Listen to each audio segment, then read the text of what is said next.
Good morning po ulit sa bawat isa, no? Talagang tayo po ay nag-worship pa lang. Alam nyo yung puso ko sobrang saya. Talagang ako yung masayang-masaya dahil sa mga nakaraang araw. Ang katotohanan, tumawag ako kay Pastor. Kwento agad, hindi ba nag-uumpisa? Pastor, paano ko ba uumpisahan itong topic? Joy and gladness, pero yung puso ko parang kulang sa joy. Dahil may mga, syempre minsan hindi naman lahat ng araw natin maganda, no? Yes. Tapos, medyo nalulungkot din naman tayo. Kahit mukhang lagi tayong nakabungis-ngis, minsan malungkot din tayo. Pero ganun pa man, lagi tayong may pananalig sa Diyos na alam natin na yung mga lungkot na yan, anak, okay lang yan. Aalisin ko yan sa buhay mo. Kaya ako'y masayang-masaya at tayong lahat ay narito ngayong umaga. Kaya bago po ako mag-umpisa, at kung tatanungin niyo ako, kanina nagbibiroan kami sa sasakyan. Ano daw ang produkto mo, Ate Jane? St. Peter ba? St. Peter. O kaya encyclopedia, sabi nung isang nakablo doon. Gusto pa ka encyclopedia ka. Hindi. Tapos ay sabi ko, tinanong ako ni Kyle, Ate Jen, ano talaga? Sabi ko, ang inaahente ko ngayon ay mga kaluluwa. Amen. Yeah. Kaligtasan ng bawat isa. Amen. Na magkakaroon ng pananalig at paniniwala sa salita ng Diyos. Amen. At sa mga bagay na nais niya na lakaran natin sa buhay na ito. Kaya bago po ako magpatuloy, sige po, ang ating pong ito po ang magiging topic natin. Right, left. Ito po ang topic natin today. At bago tayo magpatuloy, ito po muna ang ating i-declare. Sige po, sabay-sabay po tayo, yung malakas, yung masigla, punong-puno ng joy. Amen. Amen. Look. The Spirit of the Lord is upon me, because He has anointed me to preach the gospel to the poor. He has sent me to heal the brokenhearted, to preach deliverance to the captives and recovery of sight to the blind, to set at liberty them that are bruised, to proclaim the acceptable year of the Lord. No other than Jesus, He is the Anointed One. O, syempre, hindi mawawala ang ating JA1 culture na kailangan mas mataas yung energy. Ready, everyone? I am a blessing. I am anointed. I am a believer. I am a good follower. I don't destroy, I build. I am not seasonal. I appreciate everyone and everything. I am part of something big.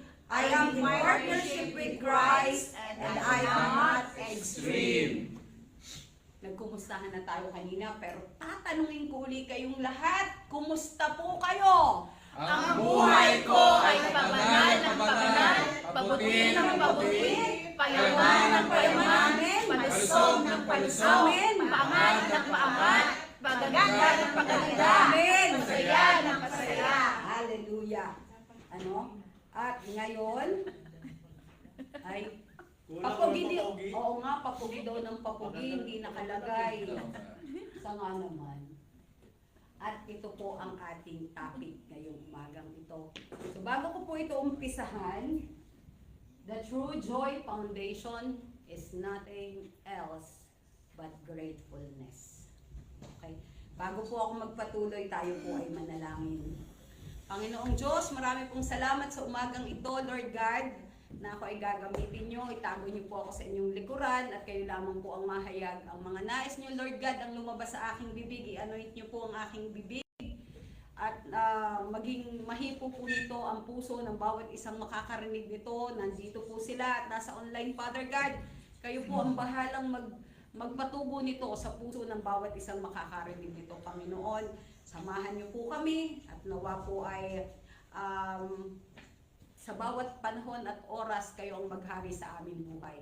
In the mighty name of Jesus, Amen and Amen.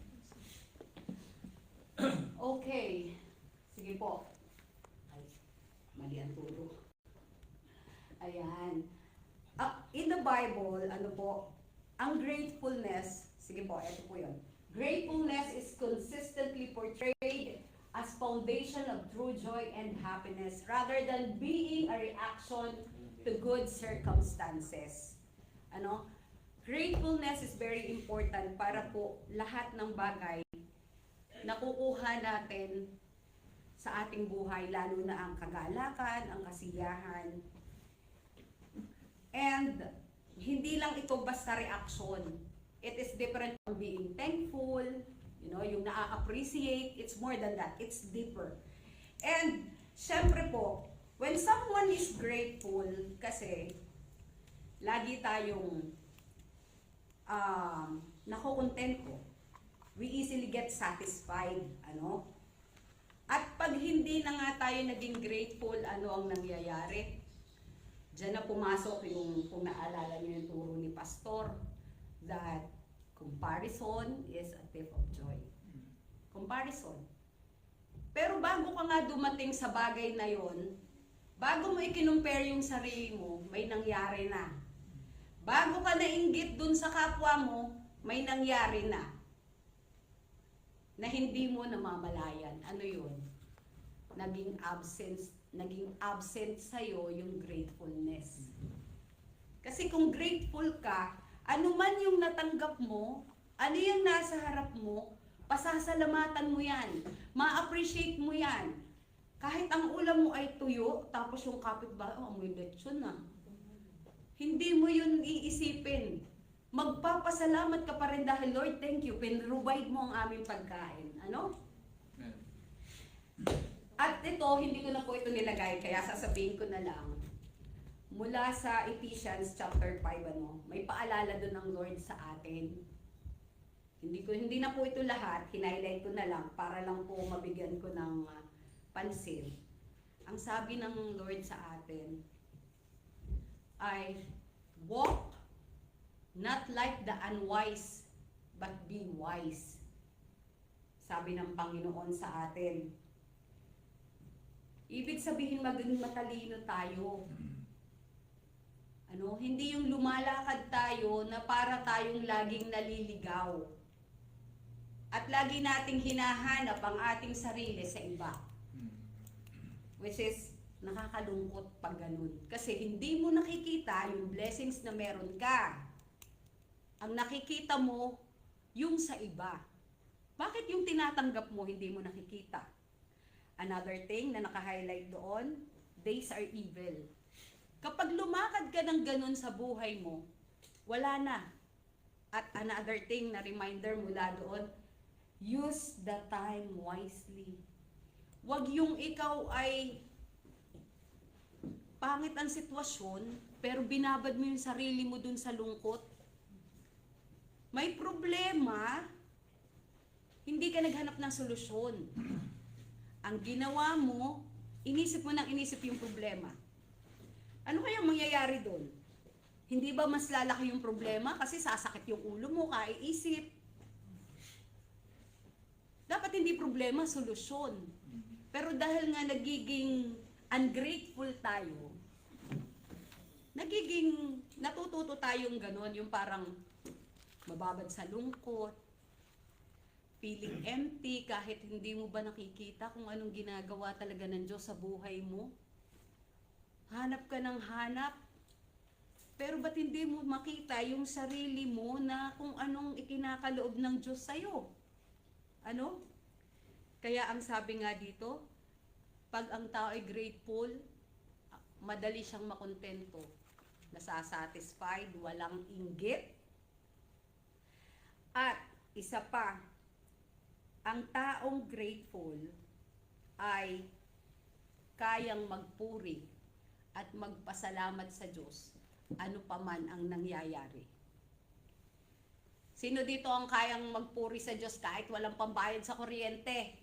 Amen. Amen. Sino dito ang kayang magpuri kahit talagang hindi niya naiintindihan na meron siyang kaibigan, hindi siya pinapansin. At alam niya, intentional, pero hindi mo magawang magalit dahil mahal mo yung tao. Pero alam mo, aware ka. Pero hindi ka magalit. Dahil alam mo na nasalip na magalit ka pabalik, ang gawin mo'y ipanalangin. Sinong kayang gawin? Amen. Amen. Ang mga taong totoong grateful sa ginagawa ng Panginoon sa buhay niya, hindi kayang mawalan ng joy kahit kailan. Dahil hindi siya lalaban. Halimbawa, inaaway na yun hindi ako lalaban, ipapanalangin kita. Magpupuri ako sa Diyos. Dahil maaaring ang mga nangyayaring ito ay upang mas palalimin ang ating pagkakakilala. At ito ang paraan ng Diyos para mas maunawaan natin kung papaano natin mas aalagaan ng isa't isa in the future.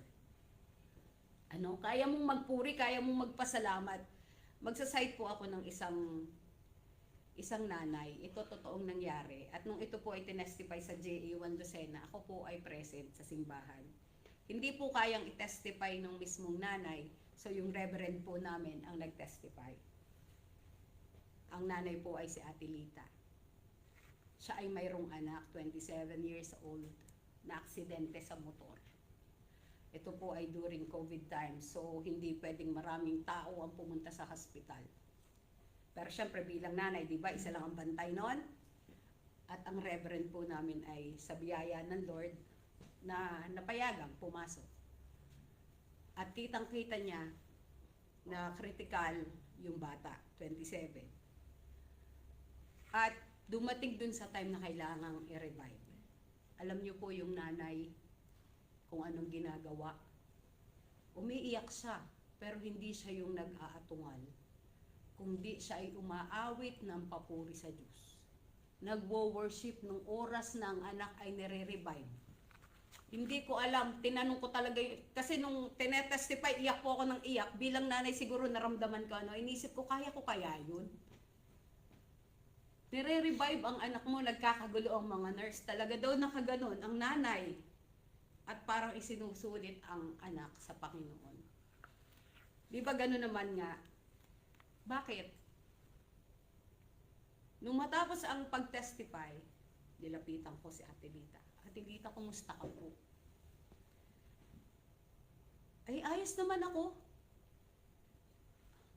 Siguro kung unbeliever yun, kumusta ka po? Tinatanong mo pa? Alam mo na nga, hindi maganda ang nangyari. Di ba? Pero dahil siya ay malalim ang pagkilala sa Panginoon, alam niya kung ano ang ginagawa at nagtitiwala siya ng buo sa Panginoon. Alam niyo ang sagot niya? Ayos naman ako sa biyaya ng Diyos. At sabi ko ay sorry po sa sorry for your loss. Sabi ni Ate Lita sa akin, hindi Jen, nagpapasalamat ako sa Diyos kasi pinahiram niya sa akin yung anak ko ng 27 years. Naranasan kong maging nanay dahil binigay niya sa akin yung bata. Sino kaya sa atin ang may ganong kalalim na pananampalataya na hindi questionin ang Diyos na, Panginoon, bakit naman ako? Ang dami namang masamang tao, bakit yung anak ko? Bakit hindi na lang nagturo pa? Pero grabe po yun. Kapag ikaw ay grateful, nananalig ka, alam mo ang pananampalataya mo kung saan nakalagay, hindi ka magdududa. Lahat kaming nakikinig nung nagte-testify, yung testimony na yon, halos lahat, lalo na yung mga nanay, naiyak. Dahil sa iniisip, siguro ang iniisip ko, kaya ko kaya yun? Pero di ba, ang totoong nananampalataya, grateful sa Panginoon, hindi siya nag-alala Alam niya na ang anak niya makakasama ang Lord. So salip na malungkot, nagpasalamat siya. At alam niya na ang paghihiwalay nila ay temporary lamang. Doon din, nakita mo na ang taong grateful, may kapayapaan ng puso. Hindi siya talaga yung nag-atungal, nag-alala ng todo, laging may kapayapaan. Maaring nagkakagulo, pangit ang sitwasyon. Pero yung puso mo payapa ka dahil alam mong may ginagawa ang Diyos. May ginagawa ang Diyos. Kahit kagulo na ang Pilipinas, may plano ang Diyos. God is in control. Tayo, means Minsan iniiwasan ko talagang manood po ng mga news at mga reels tungkol sa Pilipinas. Dahil parang makakapag-react ka na talaga eh. Pero wala naman talaga tayong magagawa, kundi ipanalangin, ano? Salip na makigalit tayo, putokotsinta ka doon, eh talaga namang wag na lang. Dahil hindi rin nakatulong, ano? At ito po ay isang paalala ng Panginoon sa atin. Ano? 1 Thessalonians 5:8, give thanks in all circumstances, for this is the will of God in Christ Jesus for you.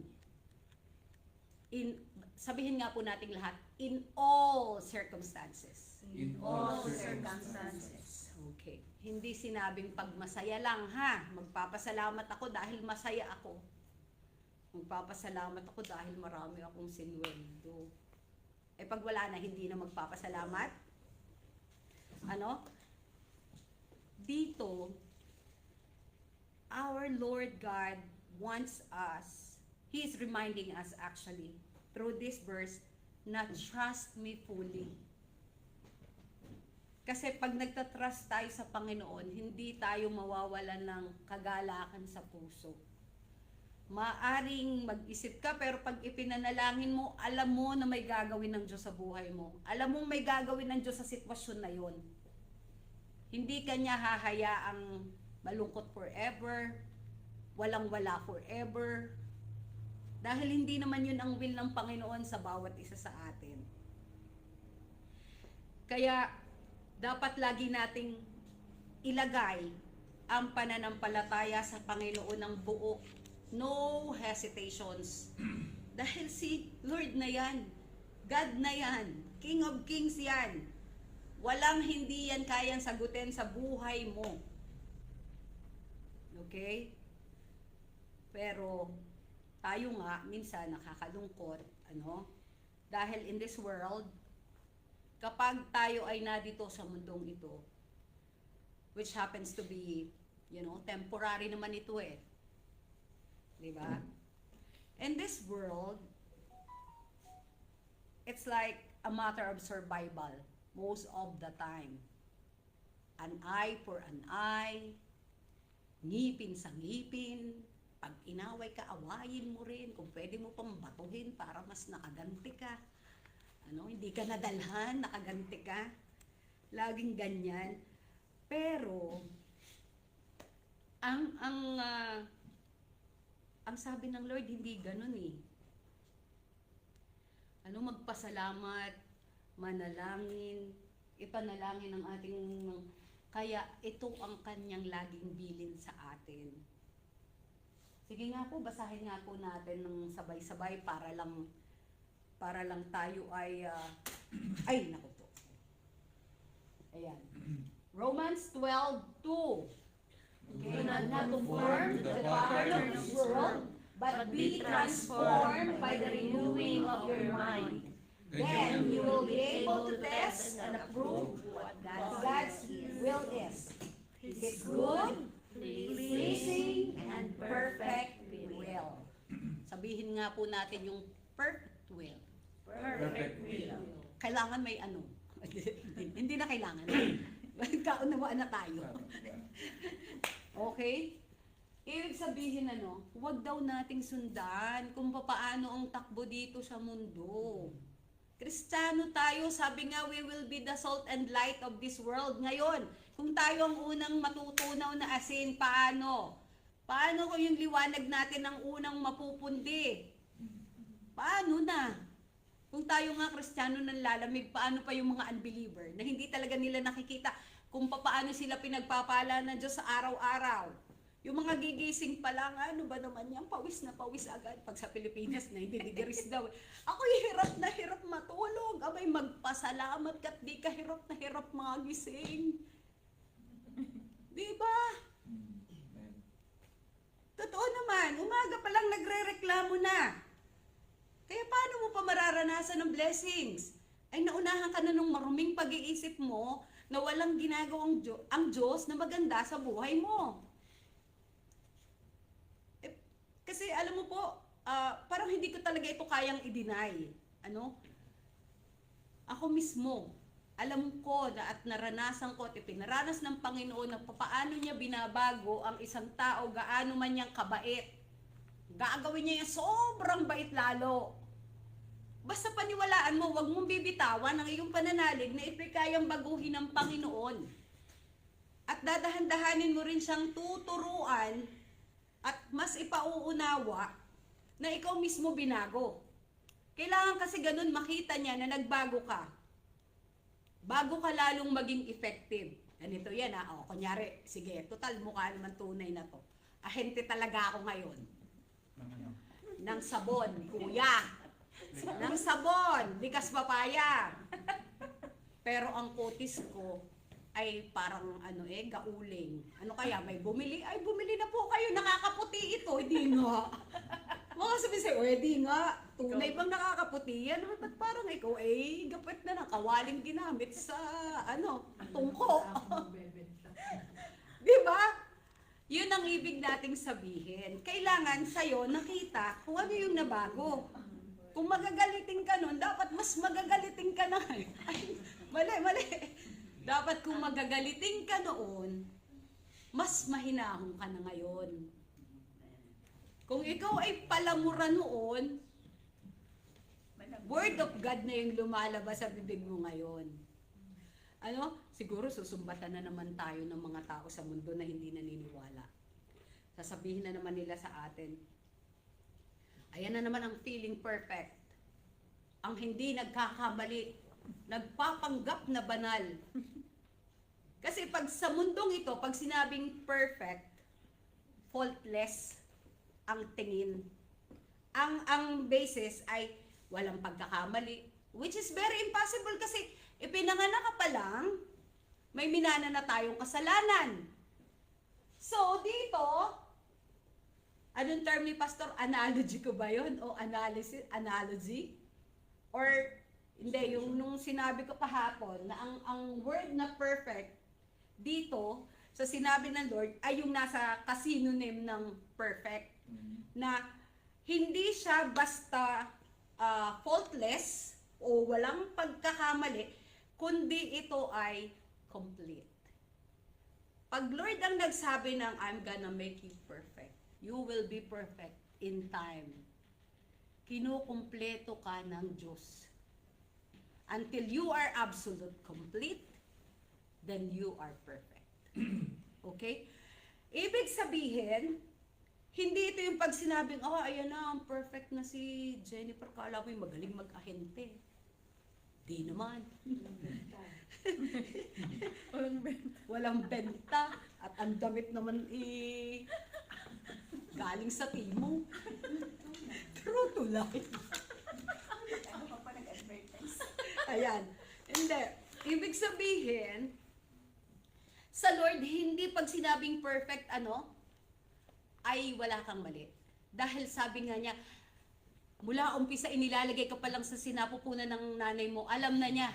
Alam niya na ang lahat ng tungkol sa'yo, pero pinili ka pa rin niya at tinawag ka pa rin niya bilang anak para sumunod sa kanya sa mga nais niya sa buhay mong magaganda. Kailanman, ang Lord ay hindi mag-iisip ng masama para sa atin. Ano po? Kaya, ang perfect na sinasabi dito, yung complete, para yung para yung pagkain. Pagpalagay natin na mechado, sarap, or kaldereta, yan. Di ba ang sarap niyan?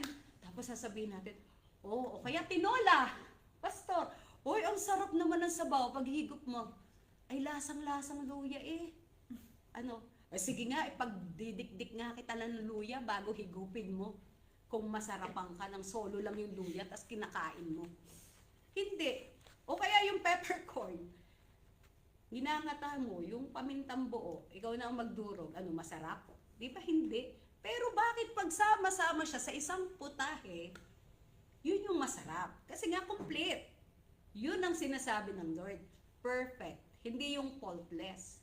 Hindi yung hindi ka nagkakamali. Ang ipinapaunawa niya pag nakumpleto ka, kaya may process. Hindi pwedeng yung perfecto ka na. Diba? O kaya nakakita tayo ng magandang couch. Binebenta na naman ng isang magandang ahente. Oh, wow. Ang ganda ng couch. Nakasandal, o ito po mura 50%. Pag upo mo, putol pala yung paa sa likod. O ano, perfect ba yun? Magandang tingnan, oo. Pero hindi siya perfect at hindi purposeful.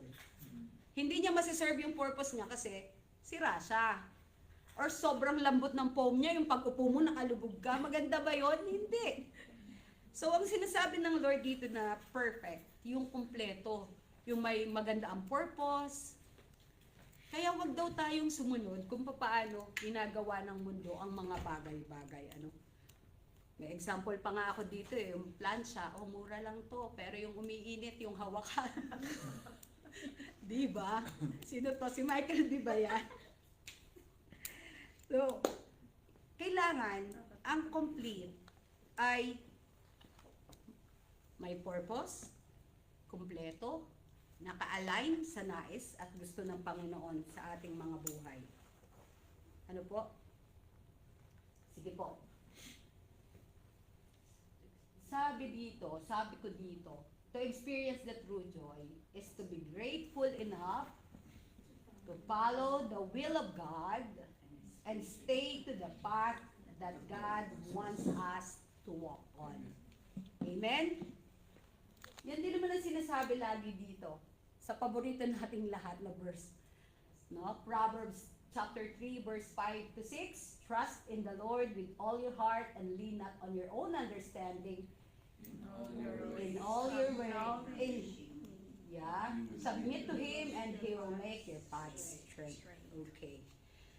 Sabing ganyan, kung sa tingin mo, ikaw ay masyadong pinagpapala ng Diyos, mas lalo kang maging grateful in this life. Amen. Hindi yan para tayo ay makaramdam na, kaya ko na to. Kahit ako lang mag-isa, kahit hindi muna ako samahan ni Lord ngayong araw na to lang. Bukas na lang pag may problema na ako ulit. 'Di ba?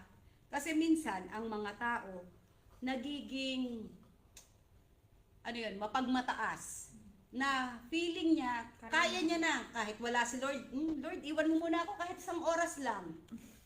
Hindi niya alam yung isang oras na yun, lulubog yung barko, iniwan siya. 20 minutes ka lang mawala ng, 4 minutes ka lang mawala ng oxygen, pwede ka nang mautas. Kaya hindi tayo dapat nagpapaiwan sa Lord. Dapat habang pinagpapala tayo ng Lord, Lord, lalo mo akong gawing humble.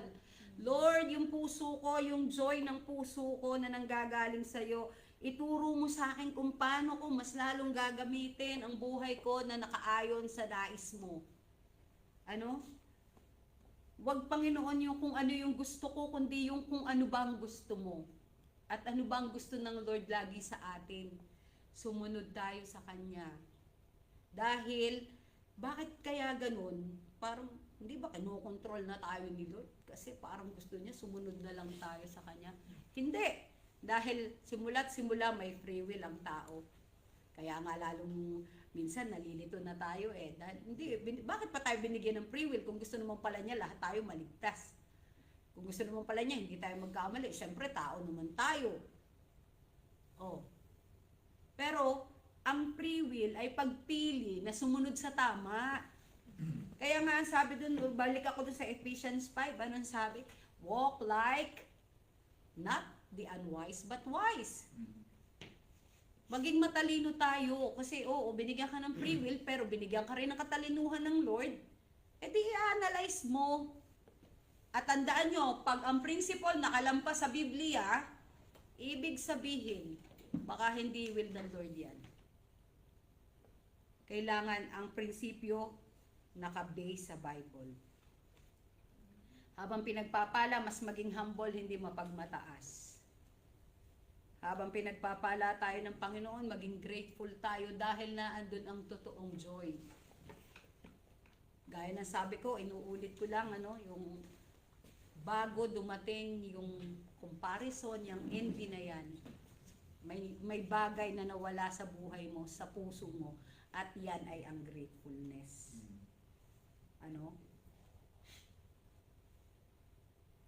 When someone is truly grateful, alam niyo po ba,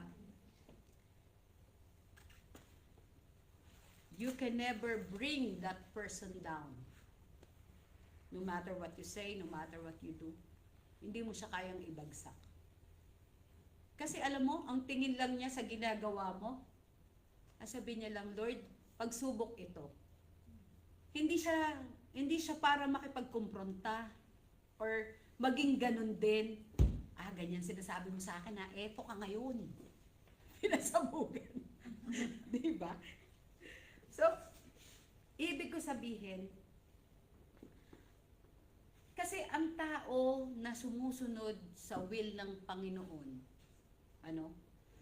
nagbubunga. Yung fruit of the Holy Spirit, nandyan, present yan, magiging present yan sa'yo. Kaya napakasarap sumunod sa Lord eh. Hindi ka magkukulang. At pag complete ka, lagi kang may joy, may gladness, may katiyakan ang iyong mga ginagawa. Basta sumusunod tayo sa nais ng Panginoon sa buhay natin. At alalahanin natin, hindi naman syempre ibig sabihin hindi na tayo magagalit. No? Pwede tayong magalit, pero huwag tayong magkasala. Parang lalong gumulo. No? Pero yun ang sabi ng Lord, pwedeng magalit. O di pag nagalit ka, sige, distance, pray, hanggang sa ikaw mismo kumalma na. Ang mga taong grateful at totoong nananalig sa Panginoon are not easily offended. Kahit pa sabi mo, ikaw na wala ka namang kabuhay-buhay. Sabi mo yun, pero ang sabi ng Lord sa akin, anak, hining ako ay namatay para ikaw ay mabuhay.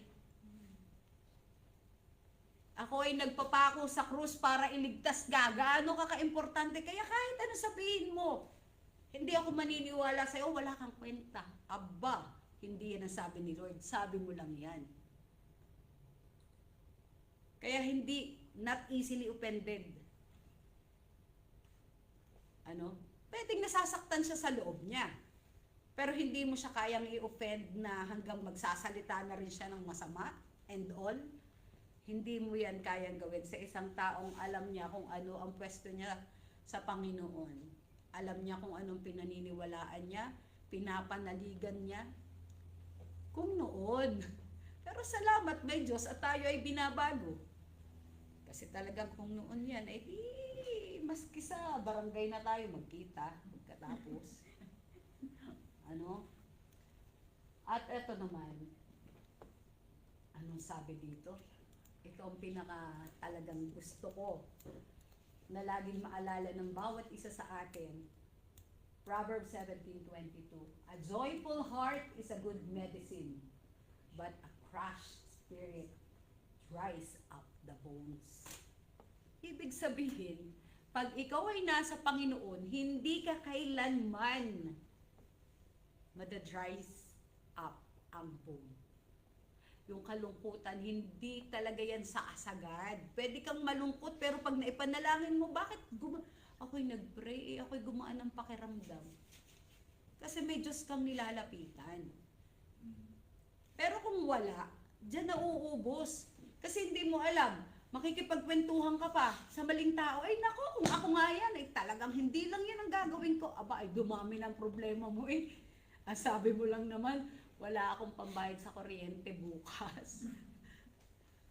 Ako'y lumapit kay ako'y hindi pinahiram. Sa pagkasama-sama naman ng ugali. Talagang dumami na pati yung hindi kaaway, kaaway na rin. Pero simple ang problema, na maaaring kung ipinanalangin mo, baka may mas magandang nangyari. Kaya, bakit tayo lalayo sa Diyos? Anong dahilan natin? Diyan mabubuhay ang joy sa puso mo, yung gladness, yung kahit may pagsubok, alam mo na may Diyos na kasama ka. Amen. Na sa kabila ng iyong mga galit at sama ng loob, may Diyos na pwede kang pagsumbungan na makikinig sa'yo na hindi ka huhusgahan. Kundi kakalmahin ang puso mo, anak. Kumalma ka. Ililid ka sa mga tamang tao. Hindi yung parang ang mga makakausap mo, ang tawag sa ganyan, magbabatos pa. Ay talaga namang, sabi, alam mo ba si ano? Ay oo nga. Aba, ay nakauun na nga agad eh, hindi pa nga nasasabi kung ano. Ay talagang. So, wag nating alisin ang paglapit sa Panginoon, ang pananatili sa Panginoon. Ano? Sa napakaraming grupo na po na nasamahan ko, talagang pinagpapasalamat ko. Siguro kaya ako inalis ng Lord sa mga ganun. Ayoko nang banggitin na kunyari grupo sa Zumba. Kunyari, ayun na pala. Totoo eh. Magsasayaw. Magbe-breakfast sama-sama. Ay ang topic ay ang isa't isa. Bago yung pagbiglang dumating, ay lahat ay ayos. Sabi ko, ay hindi ko pala kaya ang ganun. Kaya sabi ko, Lord, salamat talaga. Salamat sa Panginoon na talagang ganoon pala yun, yung pag hindi yun ang karapat dapat aalsin ng Panginoon sa buhay mo. Pero pag yan ay karapat dapat sa iyo, asahan mo. Palaging may makulit, palaging may magpapaalaala, palaging may magre-remind na hindi. Kasi totoo naman, kung ang Lord ay makakaimik sa bawat isa sa atin, hindi niya papayagang kahit kailan ay mapalayo tayo sa Kanya. Dahil alam niya ang pwedeng mangyari sa buhay ng bawat isa sa atin kung tayo ay wala sa Kanya. Kaya ako po talaga nagpapasalamat, o nag-testify ako last week pero maraming hindi nakapakinig. Yung po mga pinilit ko, kinulit ko sa Pilipinas, na tayo sumimba sa JA1. 3 po ang nagpa-water baptism kasama ang nanay ko. At mga kaibigan ko, naging kamami ko ng ang anak ko po ay daycare. Na syempre daycare, hanggang ngayon kaibigan ko, ibig sabihin yung buhay ko talagang luma, nakita niya. Ay nung tinanong ko, buti nagpa-water baptize ka na. Ay ba't naman hindi, sa'yo nga ay tumalab, sa akin pa kaya. Hindi ko alam kung mapaproud ako doon sa sinabi, Ako gaano ba ako kasama? hindi po ako napaproud, na sabi nila, yung bibig niya, anong taray ko daw talaga dati. Hindi ko na yun naaalala, akala ko nagbibiro lang ako siguro. Pero talagang nakita nila, yung para daw hindi lagi ako paaapi, konting bagay parang laging papalag, alam mo yon. Parang taga kung saan nakatira, no? Parang Joan lang. Yan. True to life. Hindi naman. Kasi alam ko, lahat naman tayo may mabuting puso. Kaya lang minsan talaga na naharangan pa. Walang hindi mabuti ang puso. Tandaan nyo yan. Gaano man katigas ang isang tao, laging may malambot na parte ang puso niyan. Lagi may soft spot. Magsisimula, halimbawa sa pamilya, na pag ang pinag-usapan, anak na, kahit gaano yung katapang, kahit yan ay tatay na galit, pero pag anak ang pinag-usapan, nalambot ang puso. Kasi lahat tayo may ganon. At doon tayo sisimulan ng Lord. Kaya kung naandun na tayo, wag natin yung bitawan. Kung tayo ang naglilid sa ating pamilya para tayo ay mapalapit sa Panginoon, ba tayo titigil? Kung doon tayo lahat mapapabuti, sino ba dito ang hindi nagmamahal sa pamilya? Ako, kaya kahit minsan natutuwa akong hindi ko maintindihan na, Lord, ako nga ba yung kanina? Kasi minsan po talaga pag uwi ko, pinapanood ko, replay nito. Tapos, totoo Lord, ginagamit mo ako. Yung isang katulad ko na minsan, kine-question ko pa yung sarili ko, karapat dapat na ba ako Panginoon? O alam kong malayo pa ako para sa kailangan mong mga tao sa iyong church? Pero, pag naano ko na hindi, kasi nanay ko, asawa ko, ang mga anak ko, kahit paano nakikinig na sila online, ang asawa ko nasimba na hindi dati na, pag nakikitang may hawak akong Bible, ako iniiwanan sa kwarto. Pero pag nakikita ang nanay ko, kahit hirap maglakad kasi may yung tuhod niya, pero patuloy na nilalakaran ng gusto ng Diyos sa buhay niya. At lahat yun, ikaw ang nagtanim. Hindi ba'y masarap sa puso mo at alam mo na hindi kayo magkakahiwa-hiwalay ng totoo dahil darating ang panahon, kung mawala tayo dito sa mundo, maaaring dito, nagkahiwalay tayo, pero pagdating sa langit, sama-sama tayo, hindi nyo ba gusto? Gusto ng bawat isa, amen? Sinong gusto ang kanyang mga mahal sa buhay nasa impyerno at siya'y nasa langit? Tandaan natin, ang pagtatrabaho ng kaligtasan ay kanya-kanya. Ngayon, kung walang mauumpisahan sa kanila, paano nila yun gagawin? Kung walang nagtuturo, walang nagpapaalala, walang nagtatanim. Kaya ako ay nagpapasalamat na sa kabila ng mga naging imperfections ko and flaws sa buhay, hindi mahal ako ng Diyos. At tayong lahat mahal ng Diyos. Ginagamit tayo para sa ating mga pamilya, sa ating mga kaibigan. Ano pa ang dahilan natin para hindi tayo maging masaya? Okay? Ito po. Romans 12:2. Rejoice in hope, be patient in tribulation, and be constant in prayer. Rejoice in hope. Wala pa man, pero alam mo kay Lord ka umaasa. May pag-asa. Diba? Kay Joanne pati. Napatingin ako sa'yo, sorry ah. Rejoice in hope. Pag-asa pa lang, pero magsaya ka na. Ay bakit? Kay Lord ka nakaasa eh. Maaring hindi ngayon, but it's a yes. Kung ito'y ikabubuti mo, will ng God para sa'yo, mangyayari yan. Amen. Kaya hindi mo yan dapat pagdudahan pa. At kung sa gitna ng iyong pag-asa, pinaranas ka ng Panginoon ng mga bagay na hindi magaganda, steady ka lang. Si Lord yan. Hindi yan ang i-scam. Si Lord yan eh. Bakit ako mag-aalala? Ang gawin mo, kalmahin mo ang sarili mo at manatiling nananalangin. Dahil ang panalangin, laging may magagawa sa buhay mo, sa buhay ng mga mahal mo sa buhay, sa buhay ng mga kapwa mo, sa buhay ng kaaway mo. Ipanalangin mo maski kaaway, pero wag madapa ha. Baka naman Lord. And the Lord is reminding us about these three important factors so that our joy will never be stolen by anything or anyone from us. Ito ang gusto niya talaga sa buhay natin. Rejoice no matter what. No matter what. Naalala niyo yung kwento ko kanina, namatayan pero nananalangin, nag-worship. Sa halip na mag-atungal, siguro hindi ko talaga alam. Ako talaga hanggang sa ngayon ay nakaano sa isip ko kung natanong ko talaga kung ako kaya ko kaya. Dahil yun ang pinakamahirap, di ba? Stay patient. Meron na tayo nito. Oh man, fruit of the Holy Spirit yan. Mahabang pasensya kasama yan. Kailangan lang i-activate. Doon sa mga kinukulangan ng pasensya minsan, i-activate nyo. Paano? Manalangin. Okay?